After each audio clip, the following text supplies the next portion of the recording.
থাকবো, হ্যাঁ কেউ একটু, সবাই মিউট থাকবো।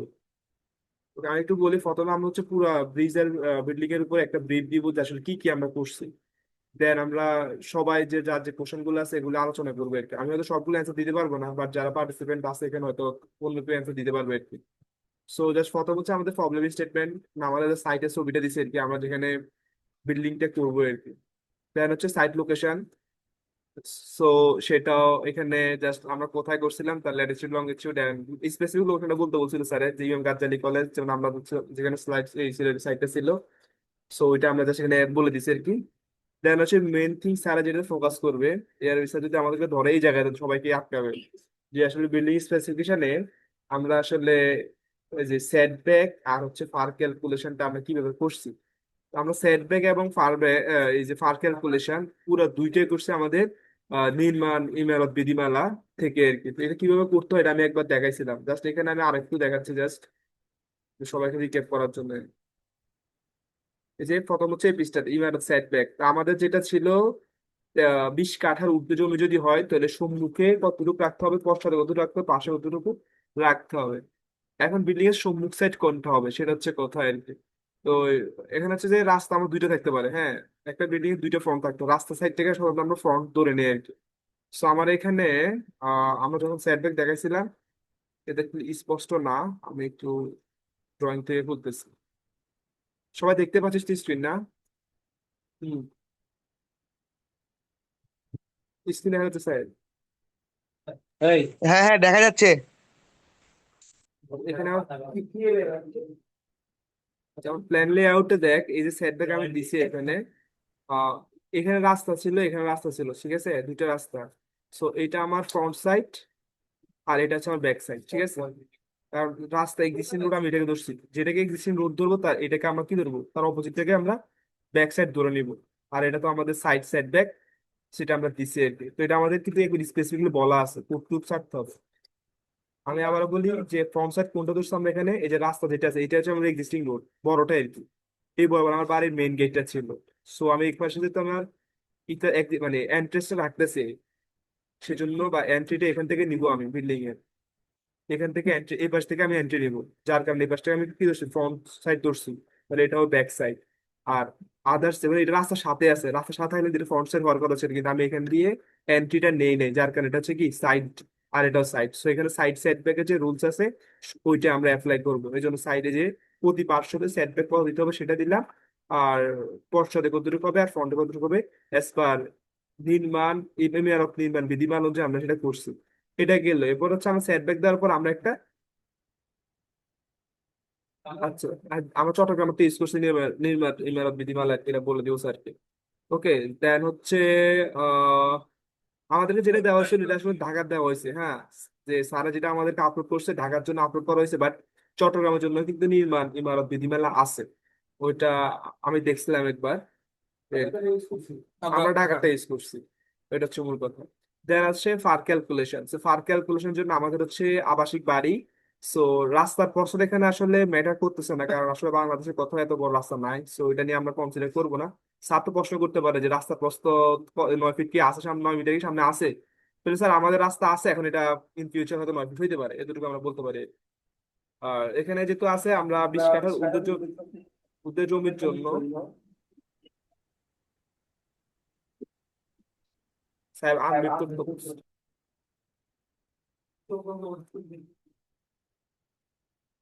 ওকে, সো এখানে আমাদের 20 কাঠার উর্ধ্ব জমির জন্য আমাদের ফার ক্যালকুলেশন এখানে দেওয়া, ফারের ভ্যালু কত 5.5।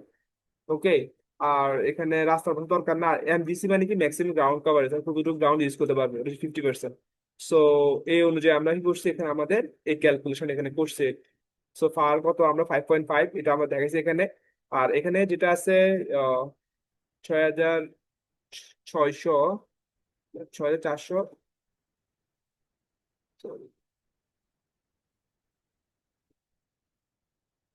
এখানে আমাদের কি ছিল, 6,400, 6,470 স্কোয়ার ছিল আর কি। 6,470 স্কোয়ার ফিট স্কোয়ার ছিল আর কি। আচ্ছা এটা আমরা পরে কারেকশন করবো নি। এখানে টোটাল এরিয়া কত ছিল, যে 20 কাঠা, 20 কাঠাকে যদি আমরা 720 দিয়ে গুণ করি তাহলে এটা স্কোয়ার ফিটে চলে যাবে। আর টোটাল বিলটা বেরিয়ে হচ্ছে আমাদের বিল্ডিংটা আছে, যেমন আমাদের যদি এখানে দেখাই, এই যে আমার এই যে প্ল্যানটা আছে, এটা কতটুকু জায়গা আসলে আমার বিল্ডিংটা লাগছে করতে। সো এটা আমরা ক্যালকুলেশন করবো, তো যে যারটা যেভাবে পারিস ক্যালকুলেশন করে নিবি। সো এইভাবে ক্যালকুলেশন করার পরে সো এখান থেকে আমার টোটাল বিলটা পেরিয়ে যেটা সেটা আমি পাবো এখানে। সো মনে কর সাপোজ এখানে যে কোর্সে সে পাইছে কত 6632 স্কোয়ার ফিট। সো সেখান থেকে এমডিসি ক্যালকুলেশন কিভাবে করবে, যে টোটাল বিলটা এরিয়া বাই টোটাল এরিয়া করার পরে সে 46% ইউজ করছে, বাট নির্মাণ নির্মাণ কত পার্সেন্ট আমাকে অ্যালাউ করে, আমাকে অ্যালাউ করতেছিল সে 50%। এই যে 50% আমি ইউজ করতে পারবো, কিন্তু আমি ইউজ করছি কত পার্সেন্ট, 46%। দ্যাট মিনস আমি আমার যে বিধিমালা ছিল ওটা আমি ফলো করছি। সো এটা হচ্ছে আমাদের একটা প্রথম পার্ট গেল আর কি। হ্যাঁ, এবার হচ্ছে আমার সেকেন্ড পার্ট, যে ডিজাইন অল্টারনেটিভ। আমি এখন অল্টারনেটিভ ডিজাইন চুজ করতে হবে।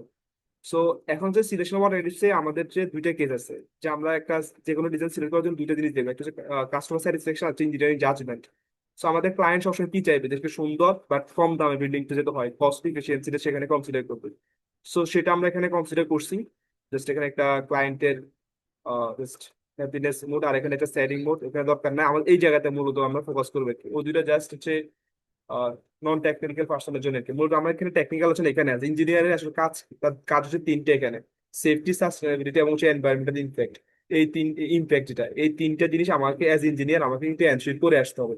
সো এটা আমি কিভাবে এনশিওর করবো, প্রশ্ন স্যারে করবে, হ্যাঁ ঠিক আছে তুমি তোমার স্ট্রাকচার সেফ বা সাস্টেনেবল, যে এনভায়রনমেন্টাল ইম্প্যাক্ট তুমি এটা কিভাবে বুঝতে পারছো, তাই না?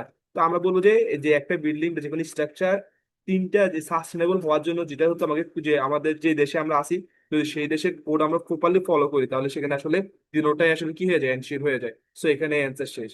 এরপরে আসে আমরা আমাদের এগুলো ছিল নিজেদের আর কি, এই যে আমরা লাস্ট ফাইনালে সিলেক্ট করি, দেন এখানে আসে ডিজাইন কনসিডারেশন। সো ডিজাইন কনসিডারেশনে আমরা বিএনবিসি কোড ফলো করি। বিএনবিসি ন্যাশনাল কোডের চ্যাপ্টার 6টা আসলে, যেহেতু আমরা স্ট্রাকচার ডিজাইনটা করছি এই পার্টে এসে, সো আমরা এখানে বিএনবিসি স্ট্রাকচারাল ডিজাইনের যে চ্যাপ্টার 6টা ফলো করছি। আর এখানে আরেকটা দেয় নাই, এটা হচ্ছে আমাদের এসডিসি ডি ক্যাটাগরি ছিল, যার কারণে সেটা আবার চ্যাপ্টার 8 এখানে আসবে, চ্যাপ্টার 6 প্লাস চ্যাপ্টার 8। চ্যাপ্টার 8টা লাগছে আমার ডিটেলিং এর জন্য, আর চ্যাপ্টার 6 লাগছে আমার ডিজাইনের জন্য, ফ্রেম বা প্রত্যেকটা এলিমেন্ট ডিজাইন করার জন্য চ্যাপ্টার 6 এর যে গাইডলাইন ছিল সেটা ইউজ করছি। স্যার প্রশ্ন করতে পারে যে তোমরা কিভাবে ডিজাইনটা করছো।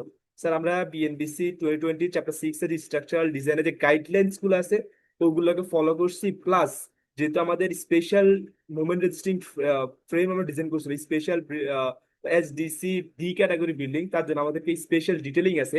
তার জন্য আমরা বিএনবিসির চ্যাপ্টার 8 থেকে আমরা ডিটেলিংটা আমরা ফলো করে নিয়েছি। এটা হচ্ছে মূল থিমের। দেন আমরা এই ডেপ সিলেবাসের মডেল দাঁড় করাই। দাঁড় করানোর পরে সেখান থেকে আমরা কলামের অ্যাক্সিয়াল লোড বা বিমে বেন্ডিং মোমেন্ট এভাবে ক্যালকুলেশন করি। আর এখান থেকে ডিজাইন যখন আমরা করতে যাই, বিএনবিসিতে আমাদেরকে একটা যে স্টিফনেস যেটা ছিল আমাদের মোমেন্ট ইন্ডেক্স সেটা কমায় নিতে হয় আর কি ডিজাইনের সময়। কারণ হচ্ছে আমরা যে ডিজাইনটা করতেছি ক্র্যাক সেকশন ধরে আমরা ডিজাইন করতেছি আর কি। যে আমাদের যে ডিজাইন যে কনসিডার সেটা হচ্ছে কি স্ট্রং কলাম উইক বিমস, যার কারণে আমাদেরকে বিমের এই ইনার্শিয়াল ভ্যালু গুলাকে কমায় আনতে হয়, টর্শনকে জিরো করে দিতে হয়। তো এই জিনিসগুলো আমরা কনসিডার করে এই বিএনবিসি যে গাইডলাইন সেটাতে আমরা কি করছি, আমাদের যে স্টিফনেস মডিফিকেশনটা আমরা এখানে ওই মডিফাইড স্টিফনেস মডিফিকেশন যেটা ছিল এই ডেপসে সেটা আমরা এখান থেকে করছি এই অনুযায়ী আর কি। কলামের জন্য 0.7 করছিলাম, সবাই মনে আছে। আর বিমের জন্য আমরা করছি কত 0.35 করে করছি। হ্যাঁ, স্ল্যাবের জন্য 0.25 করে করছি। এটা যদি আমরা মাথায় রাখবো যে এই জিনিসগুলো আমরা করে নিছি। তারপর আমাদের আসলে বাকি হচ্ছে বিম ডিটেলিং। সো বিম ডিটেলিং তো আমরা, তোমরা সারা প্রশ্ন করতে পারো বিমের যে ডিটেলিংটা করছো, ডিটেলিংটা করছি আমরা স্যার দেখে আমাদের চ্যাপ্টার 8 থেকে, বিএনবিসি চ্যাপ্টার 8 এর যে গাইডলাইন ছিল সেটা থেকে আমরা ডিটেলিং করছি। আর ডিজাইন করছি স্যার আমরা যে আমাদের আহ যে এসিআই মেথড বা আমরা যে এসিআই মেথডটা আমরা ফলো করছি ডিজাইন করার সময়। আর টেক্সট বুক হিসেবে আমরা লিনসনের বুকটাকে আমরা জাস্ট ফলো করছি, এটুকু আমরা বলতে পারবো। ঠিক আছে, যে স্যার এটা আমরা ফলো করছি। আর বিএনবিসি যে গাইডলাইন ছিল চ্যাপ্টার 6 এবং চ্যাপ্টার 8 এর যে ডিটেলিং গাইডলাইন ছিল ওইটা আমরা ডিটেলিং করার সময় ইউজ করছি। তো সিমিলার কোশ্চেন আমাদের রিমেনিং যে পার্ট আছে, এরপর বিমের পরে স্ল্যাব আসবে, স্ল্যাবের পরে আসবে। তো এখানে মনে হয় স্যার একটা প্রশ্ন জ্ঞান দেবে, এখানে প্রশ্ন করতে পারছে বিমের জন্য তোমার যে রিইনফোর্সমেন্ট ইউজ করছে, মিনিমাম কতটুকু রিইনফোর্সমেন্ট আমাদেরকে দিতে হবে। এটা হচ্ছে সবাই জানি, আমরা বিএনবিসি বলা আছে 1.4 divide by F Y into BD. এটা বিএনবিসি কিন্তু আমাদের MK এস ইউনিটে বলা, ঠিক আছে। আর আমরা করছি FPS ইউনিটে, আমরা বলছি কি 2200 বাই FY দিয়ে করছি। এটা হচ্ছে মিনিমাম রিইনফোর্সমেন্ট বিমে দিতে হয়। এরপর স্যার উপরে আমরা নেগেটিভ রিইনফোর্সমেন্ট দেই, নিচে আমরা কি দেই পজিটিভ রিইনফোর্সমেন্ট দেয়। এটা তো আমরা সবাই জানি। এরপর হচ্ছে ম্যাক্সিমাম 2.5% আমরা দিতে পারবো, এর বেশি দিতে পারবো না আর কি। এগুলো হচ্ছে বেসিক কনসিডারেশন। এরপরে একটা বিমের তুমি ইনিশিয়াল থিকনেস তুমি কিভাবে অ্যাজিউম করছো? স্যার ইনিশিয়াল থিকনেস আমরা অ্যাজিউম করছি একটা বিম যদি 20 ফিট হয় তাহলে তার থিকনেস আমরা 20 ইঞ্চি ধরে নিই, এটা থাম্ব রুল হিসেবে ধরে আমরা ট্রায়াল দিই। যদি এটা সাবজেকশন হয়তো ওকে, না হলে আমরা এটা রিভাইজ করি। এটুকু আমরা আমরা বিমের থেকে বলতে পারি আর কি। এরপরে আমাদের আরেকটা পার্ট ছিল রেকর্ডিং দেখে নিবা। তাই বলছে বিএনপি চ্যাপ্টার। সো এবার আসি। সো এখন আমাদের আসবে কলামের লেআউট যেটা। সো কলামের লেআউট স্যার আমরা এখানে কলামের লেআউট আমাদের কলামের লেআউট এবং শেয়ার ওয়াল যেটা আছে তার লেআউট এখানে দেখানো হয়েছে। এখান থেকে স্যার কোনো প্রশ্ন করবে না, প্রশ্ন করবে স্যার এখানে যে তোমরা যখন কলাম ডিজাইন করছো তাহলে বিভিন্ন সেকশন তোমরা কি বিভিন্ন ফ্লোরের জন্য তো আমরা সেম ডিজাইন হবে না, যত উপরে যাবে সেখানে কি হবে রিইনফোর্সমেন্টের পরিমাণ কমে যাবে।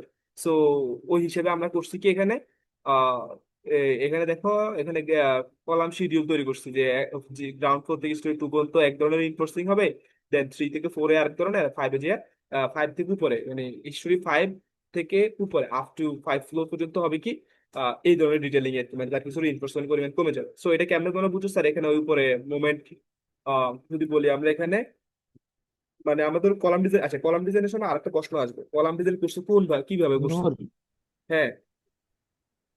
আর রিইনফোর্সমেন্ট কেন কমে যায় আরেকবার বলবি? আচ্ছা আমি বলতেছি। পার্টটা শুনিনি। আচ্ছা আবার বলি, কলাম ডিজাইনের ক্ষেত্রে প্রথম হচ্ছে কলাম ডিজাইন আমারটা বলবা। আচ্ছা ওয়েট। কলাম কলাম ডিজাইনের ক্ষেত্রে হচ্ছে আমাদের প্রথমে কলাম হচ্ছে একটা অ্যাক্সিয়ালি লোডেড মেম্বার, ঠিক আছে? কিন্তু আমাদের এখানে আমরা বাই অ্যাক্সিয়াল লোডিং এর জন্য আমরা ডিজাইন করছি, মানে ইন্টারেকশন ডায়াগ্রাম ড্র করে সেখান থেকে আমরা কলামটা ডিজাইন করছি। মোমেন্ট এবং অ্যাক্সিয়াল ফোর্স দুইটাকে আমরা কনসিডার এখানে আনছি। সেকেন্ড হচ্ছে আমরা জানি যে নিচের যত গ্রাউন্ড ফ্লোরের দিকে আসবো সেখানে মোমেন্ট মানে হ্যাঁ, এইটা মানে আমাদের অ্যাক্সিয়াল ফোর্স বা রিঅ্যাকশনটা খুব বেশি থাকবে, অ্যাক্সিয়াল ফোর্স বেশি থাকবে বিধায় সেখানে কলামের রিইনফোর্সমেন্টটা বেশি লাগবে। আর যত উপরের দিকে যাবো সেখানে কি হবে, মোমেন্ট এবং শেয়ার দুইটাই কমে যাবে। যার মোমেন্ট এবং অ্যাক্সিয়াল ফোর্স দুইটাই কমে যাবে, যার কারণে হয় কি বিভিন্ন ধরনের ফ্লোরে গিয়ে আমাদেরকে অফসেট করতে হবে ইকোনমিক পারপাসে। এক কথা হচ্ছে এটা আমি চাইলে কিন্তু পুরা বিল্ডিং জুড়ে এটা করতে পারি না, সেটা আনইকোনমিক হয়ে যাবে। সো ফর ইকোনমিক পারপাস আমাদেরকে এই জিনিসটা একটু কনসিডার করতে হচ্ছে কলামের জন্য। আর কলামের জন্য অ্যাজ পার বিএনবিসি আমাদের দুইটা গাইডলাইন আছে। একটা হচ্ছে কলামের আমরা যেহেতু এসডি এসডিসি ডি ক্যাটাগরি ডিজাইনে গেছি, আমাদের কলামের মিনিমাম সাইজ যেটা আমাদেরকে এখন করে নিছি 300 বাই 300 মিলিমিটার, এর নিচে কোনো কলাম আমরা ইউজ করতে পারবো না। সেকেন্ড হচ্ছে কলামের যে স্প্লাইস বা এই জিনিসগুলো কিন্তু আমরা অ্যাজ পার বিএনবিসি অনুযায়ী বিএনবিসি চ্যাপ্টার 8 অনুযায়ী করবো। সেকেন্ড হচ্ছে কলামের মিনিমাম রিইনফোর্স দিতে হয় 1%, ম্যাক্সিমাম হচ্ছে 6%, নট 8%। 8% হচ্ছে এসিআই মেথডে, বাট আমরা কিন্তু ডিজাইন করতেছি বিএনবিসি বলে 6%। এটা করতে হয়। আবার প্র্যাকটিক্যালি কতটুকু করে, প্র্যাকটিক্যালি 2 থেকে 3% বেশি আসলে রাখে না, ঠিক আছে? ওটা বাদ সর্বোচ্চ গেলে প্র্যাকটিক্যাল 4%ও অ্যালাউ করে, এর বেশি প্র্যাকটিক্যালি অ্যালাউ করে না। ওকে। সো এরপরে আমাদের এখানে কলাম নিয়ে আর কথা নাই, মোটামুটি এখানে আছে। ওকে, এখানে আর এবার আসে আমরা স্ল্যাবে। স্ল্যাবের এখানে এই লেখাটা দেখা যাচ্ছে না, এটা যদি একটু এখানে লিখে দেওয়া হয়তো ভালো হতো। আচ্ছা এখানে আমি বলি স্ল্যাবের ক্ষেত্রে দুইটা কনসিডারেশন আছে। আমার একটু বিএনবিসি তে বেশ কিছু গাইডলাইন স্ল্যাবের জন্য, ঠিক আছে? স্ল্যাব ডিজাইনের জন্য আমরা তো ওই স্টিফনেস মডিফিকেশন ফ্যাক্টরটা 0.25 করে দিয়েছি। তারপরে আমরা স্ল্যাব ডিজাইন 1 ওয়ে স্ল্যাব না 2 ওয়ে স্ল্যাব, এটা খুব ইম্পর্টেন্ট। হ্যাঁ, আমি তো 1 ওয়ে স্ল্যাব ডিজাইন করতেছি না 2 ওয়ে স্ল্যাব ডিজাইন করতেছি। এটা একটা কোশ্চেন করতে হবে স্যার। 1 ওয়ে স্ল্যাব হলে রিইনফোর্সমেন্ট কোন ডিরেকশন থাকবে? শর্ট ডিরেকশনে আমাদেরকে মেইন রিইনফোর্সমেন্ট দিতে হবে। শর্ট ডিরেকশন বরাবর আমাদের কি থাকবে? মেইন রিইনফোর্সমেন্ট থাকবে। লং ডিরেকশন বরাবর আমাদের হ্যালো আমরা কি ধরনের স্ল্যাব ওয়ান ওয়ে না টু ওয়ে? আমরা প্রশ্ন পরে নিব, তবে প্রশ্নটা লিখে রাখবো। আমি আবার বলি আমাদের স্ল্যাব হচ্ছে 1 ওয়ে স্ল্যাব। তারপরে বলে যে এখানে যে স্ল্যাবে দেখানো হচ্ছে 1 ওয়ে, তো একটা স্ল্যাব কখন 1 ওয়ে হয়? তার লেন্থ বা উইথ রেশিও যদি মোর দেন 2 হয়, এটা আমরা সবাই জানি 1 ওয়ে স্ল্যাবের ডেফিনেশন অনুযায়ী। আর 1 ওয়ে স্ল্যাবের জন্য মেইন রিইনফোর্সিং করতে হয় ওয়ান ডিরেকশন, মানে শর্ট ডিরেকশন বরাবর আমাদেরকে মেইন রিবার দিতে হয়। আর টেম্পারেচার সিঙ্কেজ রিইনফোর্স দিতে হয় কি লং ডিরেকশন বরাবর। এটা আমরা বুঝছি। কিন্তু এখন প্রশ্ন করতেছে স্ল্যাবের জন্য মিনিমাম রিইনফোর্সমেন্ট কত? স্যার এটা কোন প্রশ্ন করতেই পারে। তো সেটা হচ্ছে কি স্যার, মিনিমাম আমাদের টেম্পারেচার এবং শ্রিঙ্কেজের জন্য যতটুকু লাগে ততটুকু আমাদের দিতে হবে। ক্লিয়ার? মানে স্যারের প্রশ্ন করতে পারে এরকম করে যে, হ্যাঁ স্যার বলো স্ল্যাবের জন্য মিনিমাম রিইনফোর্সমেন্ট দিবা। সেটা হচ্ছে এক কথায় স্যার স্ল্যাবের জন্য হচ্ছে টেম্পারেচার এবং শ্রিঙ্কেজের জন্য কত 0.018 মনে হয় 0.0018 বিএইচ, ওইটা আমরা ছিল বা 0.18%, ওইটা আমরা ইউজ করবো ফর স্ল্যাবের মিনিমাম রিইনফোর্সমেন্ট হিসেবে। সেটা কেন দিচ্ছি? টেম্পারেচার এন্ড শ্রিঙ্কেজের জন্য। ঠিক আছে? এখন স্ল্যাবের থিকনেস এর ক্ষেত্রে বিএনবিসির একটা গাইডলাইন আছে, বা বিএনবিসি আমাদেরকে একটা কন্ডিশন দিয়ে দিয়েছে। আমি চাইলে কিন্তু যে কোনো স্ল্যাব বা থিকনেস আমি চুজ করতে পারবো না। বিএনবিসি আমাকে বলছে যে একটা মিনিমাম থিকনেস আমাকে দিতে হবে। আমরা অনেক সময় ডি চেক দিয়ে দিই, চেক দিয়ে ওকে বলি, কিন্তু বিএনবিসি বলবে না, এরকম ভাবে ওকে হবে না। আমাকে আরেকটা চেক, সেটার ফর্মুলাটা হচ্ছে, সেটা কোথায় আছে, এটা হচ্ছে, আমি যদি ফর্মুলা দেখাই, একটা মিনিট। এটা আমরা এই যে ফ্ল্যাট প্লেট যখন স্যারে পড়াইছিল মনে হচ্ছে, তখন স্যার একটু আলোচনা করছিল। আমার এটা পুরের ইটা মনে নাই, পুরা ইটা কিন্তু কোথায় থেকে আমরা নিচ্ছি, বাট আমি ফর্মুলা লিখে রাখছিলাম খাতায়, ওই জন্য তোমাকে দেখাচ্ছে এটা।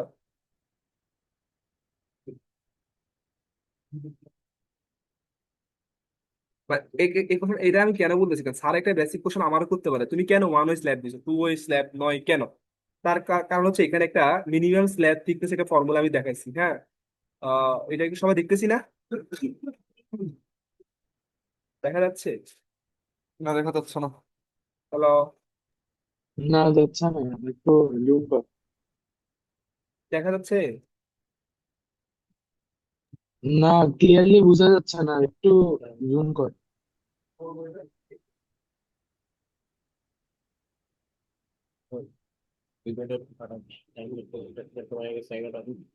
আচ্ছা আচ্ছা আচ্ছা, আমরা ফাস্ট করতেছি।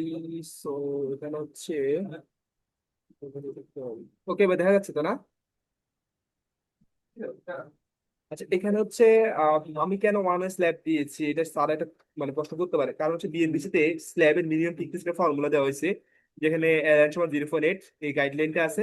তো আমি আমার স্ল্যাবের জন্য যদি টু ওয়ে স্ল্যাব ধরে ডিজাইন করতে যাই, তখন দেখা যাচ্ছে এই যে স্ল্যাবের থিকনেসটা প্রায় 6.5 ইঞ্চি থেকে 7 ইঞ্চি মতো লাগতেছে। কেন লাগতেছে? কারণ হচ্ছে আমার বিল্ডিং যেটা আমি ডিজাইন করছি, তার যদি আমি দেখাই, আমার যে বিল্ডিং ছিল তার এই ছিল বেশি, সরি, আমার ডিজাইন করা বিল্ডিং এর স্প্যান লেন্থ অনেক বেশি। বিম কলাম থেকে কলামের distance almost 25 feet. So for এই ফর 25 ফিট স্প্যানের জন্য আমার আসলে অনেক লার্জ থিকনেস এর একটা লাগতেছে, স্ল্যাব লাগতেছে, টু ওয়ে স্ল্যাব করতে যাই। যার কারণে আমি ফর ইকোনমিক পারপাস আমি কি করছি, ওই স্ল্যাবের থিকনেসটাকে অ্যাডজাস্ট করছি। ঠিক আছে, অ্যাডজাস্ট করে ওয়ান ওয়ে দিয়ে আনছি, টেবিল ওয়ান ওয়ে আনছি, আমি সেকেন্ডারি বিম ইউজ করছি এখানে আমার ডিজাইনটাতে। সবাই ক্লিয়ার তো পারতাম কেন করতেছি এই কাজ, আমার ওয়ান ওয়ে কেন আমি মুভ করছি। সো নেক্সট, তোর আরেকবার কি বল ওই পার্টটা? আমি বলি, আমরা স্ল্যাব থিকনেসের ক্ষেত্রে আমরা তো ডি বের করতেছিলাম, আমাদের অ্যাজ পার মোমেন্ট দিয়ে আমরা ডি চেক দিছি, তাই না? স্ল্যাবের মিনিমাম থিকনেস কত হবে, বাট বিএনবিসি বলছে না, এভাবে চেক দিলে হবে না, তোমাকে এই চেকটা দিতে হবে, একটা ফর্মুলা দিয়ে তোমার মিনিমাম কতটুকু স্ল্যাব থিকনেস দিতে হবে সেটা বুঝে তোমাকে চেক দিতে হবে। So, আমি যখন এটা দিয়ে চেক দিচ্ছি, তখন দেখতেছি আমার এখানে ফর্মুলা দেওয়া আছে, তোরা চাইলে ইউজ করতে পারবি, সমস্যা নেই। সো আমি দেখতেছি আমার এখানে যদি এই যে আমার কারেন্ট যে স্ট্রাকচারটা ছিল প্রথম টু ওয়ে স্ল্যাবের কন্ডিশনে, তখন দেখা যাচ্ছে আমার স্ল্যাবের থিকনেস মোর দেন 6 ইঞ্চি চলে আসছে, 6.5 ইঞ্চি বা 7 ইঞ্চি মতো লাগতেছে। তো এত বড় থিকনেস দিলে তো এটা আমার ডিজাইনটা ইকোনমিক হবে না। যে কারণে আমি করছি কি, ওই টু ওয়ে স্ল্যাবটাকে স্প্যান লেন্থ কমায়া ওয়ান ওয়ে স্ল্যাব করছি। কিভাবে করছি, আমি সেকেন্ডারি বিম ইউজ করছি, যার কারণে সেকেন্ডারি বিম ইউজ করার কারণে কি হয়েছে, স্ল্যাবের স্প্যান লেন্থটা কমে গেছে। কমে যাওয়ার পরে আমার এখানে বিএনবিসি অনুযায়ী যে স্ল্যাবের থিকনেস সেটা 4.5 ইঞ্চি আসতেছে, আমি 5 ইঞ্চি দিছি। তো আমার ডিজাইন ইকোনমিক হয়ে গেছে এখানে এসে, এবং রিইনফোর্সমেন্টের পরিমাণও কমে গেছে, কারণ ওয়ান ওয়ে স্ল্যাবে রিইনফোর্সমেন্ট কম লাগতেছে। সো এখন তো ক্লিয়ার, তাই না? ওকে, এরপরে আমরা নেক্সট যাই স্ল্যাবের পার্টটার জন্য। ভাই একটু পরে কথা বলি। ওকে, হ্যাঁ বল। হ্যাঁ, স্ল্যাবের পার্ট শেষ, এবার আসে আমাদের শেয়ার ওয়াল। তো শেয়ার ওয়াল ডিজাইনটা আসলে আমরা খুব একটা ডিপলি করি নাই। ঠিক আছে, শেয়ার ওয়াল কেন দেই, এটা একটা প্রশ্ন, এটা কমন প্রশ্ন। শেয়ার ওয়াল দিস আর উইন্ডোজ, শেয়ার ওয়াল দিতে দেই লিফটের জন্য, আমরা শেয়ার ওয়াল ইউজ করি। আর শেয়ার ওয়াল ইউজ করার মূল কারণ হচ্ছে বিল্ডিং এর বা স্ট্রাকচার স্টিফনেস বাড়ানোর জন্য, বিল্ডিংটাকে আরো মোর রিজিড করার জন্য, যাতে আর্থ এবং উইন্ডের জন্য তার কি হয়, রেজিলেন্সটা বেশি হয়। ও তো জাস্ট কমন কোশ্চেন আর কি। আর স্টেয়ারের ক্ষেত্রে ডিজাইনটা আমরা কমন, এটা খুব একটা প্রশ্ন নাই যে, প্রশ্ন হচ্ছে রাইজ ল্যান্ডিং কতটুকু রাখতে হয়, ল্যান্ডিং কতটুকু রাখবো, রাইজ কতটুকু রাখবো, এটা সাধারণ কোশ্চেন। আমার মনে হয় আর কি, আর তো কিছু এখানে করার নাই। বা রেইনফোর্সমেন্ট, এখানে মেন রেইনফোর্সমেন্ট কোনগুলা, তো মেন রেইনফোর্সমেন্ট কোনগুলা হইলে বলতে পারি যে এই লম্বা গুলো আর কি, এই যে লম্বা লম্বা যেগুলো আছে উপর থেকে নামছে, এগুলো হচ্ছে মেন রেইনফোর্সমেন্ট, কারণ লোড ট্রান্সফার করবে এগুলা। আর মধ্যখানে ছোট ছোট যেগুলো দেখা যাচ্ছে, এগুলো হচ্ছে আসলে ডিস্ট্রিবিউশন রেইনফোর্সমেন্ট বা টেম্পারেচার সিঙ্কেজ রেইনফোর্সমেন্ট বলতে পারি। ঠিক আছে, ওটুকু। দেন আমাদের সবচেয়ে গুরুত্বপূর্ণ পার্ট চলে আসবে ফাউন্ডেশন ডিজাইনে, কারণ এখানে স্যারের প্রথম প্রশ্ন যেটা করবে যে হোয়াই পাইল ফাউন্ডেশন, কেন তোমরা পাইল ফাউন্ডেশন গেছো, এটা একটা কমন প্রশ্ন সবার জন্য, কেন গেছি। সো এটার জন্য আমাদেরকে যেটা প্রথমে মাথায় রাখতে হবে, আমাদের সয়েল রিপোর্টটা দেখতে হবে স্যারকে। স্যার সয়েল রিপোর্টটা, আমাদের সয়েল রিপোর্টটা আমি দেখাচ্ছি, একটা মিনিট। সয়েল রিপোর্ট কোথায় আছে এখানে? সয়েল রিপোর্ট,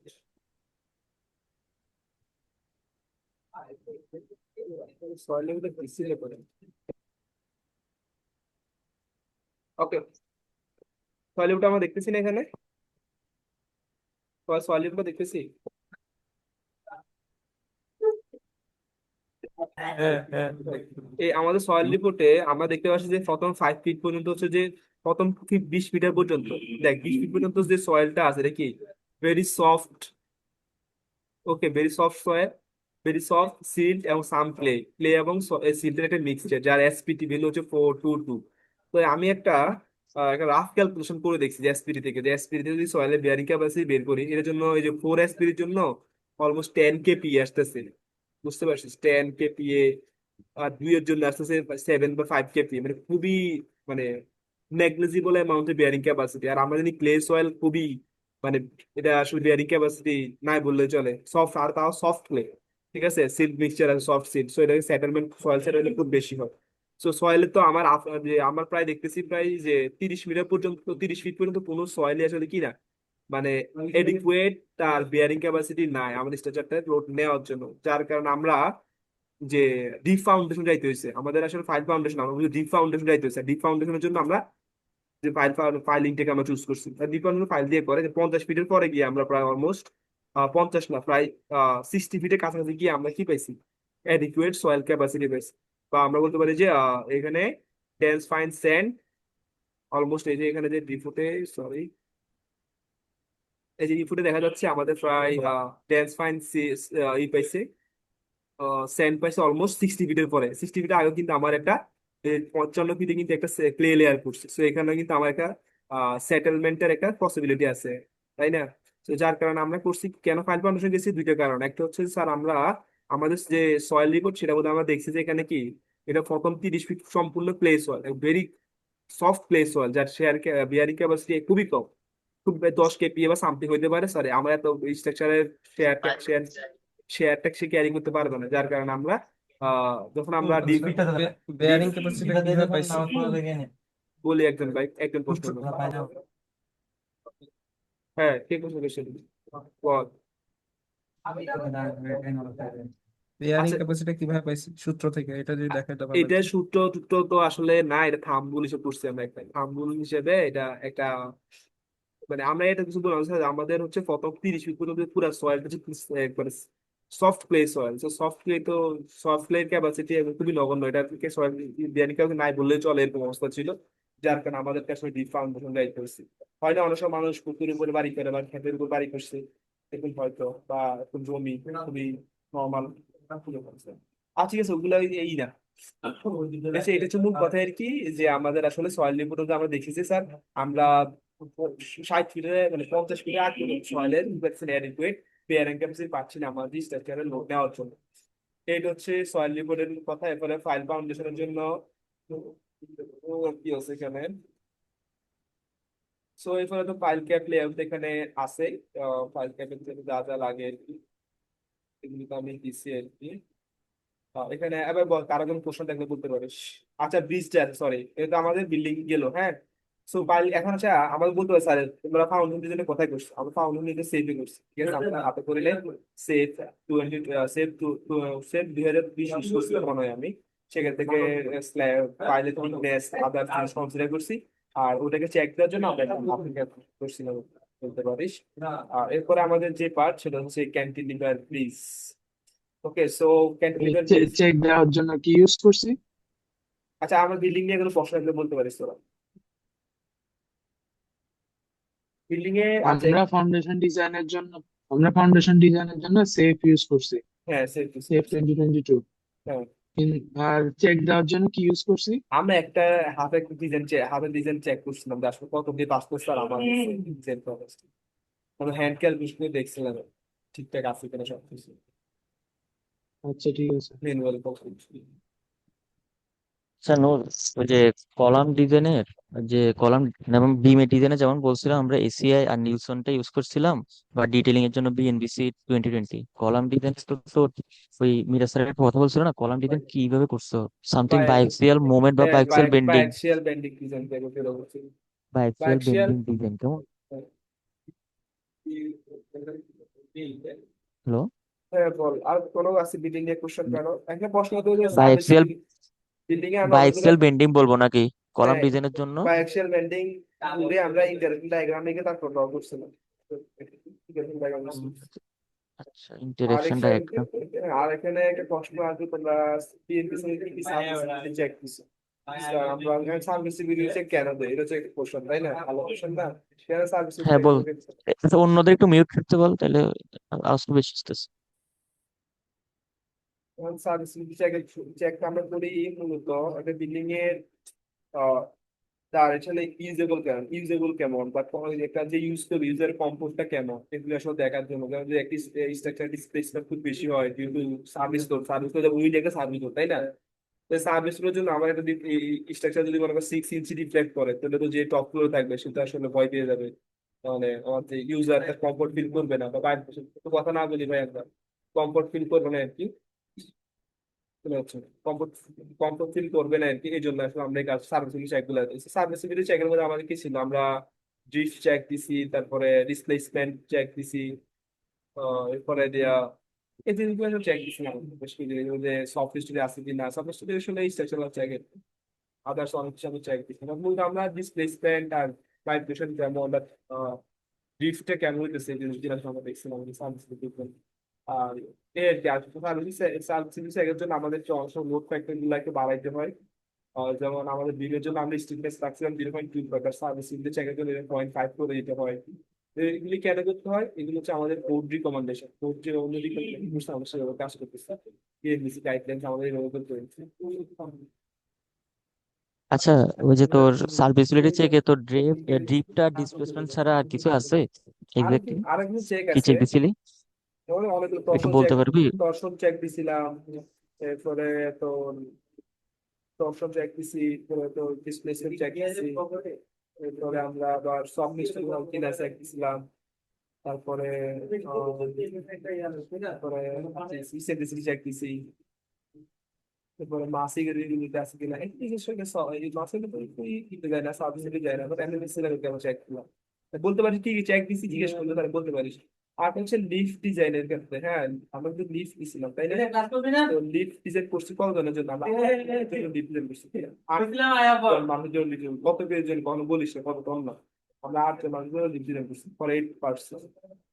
ঠিক আছে, এখন বিএনবিসি গাইডলাইন আমরা দেখছি, সেটা বলছে যে বা আমাদের মনে করো 8 জন তো দুইটা দেখতেছে। ঠিক আছে, এটা বিল্ডিং এর উপরে একটু ভাগ করে পারফেক্ট ডিসেল হচ্ছে, ঠিক আছে, বিল্ডিংটা অবাধ হয়ে যাচ্ছে, তারপরে আবার জয়েন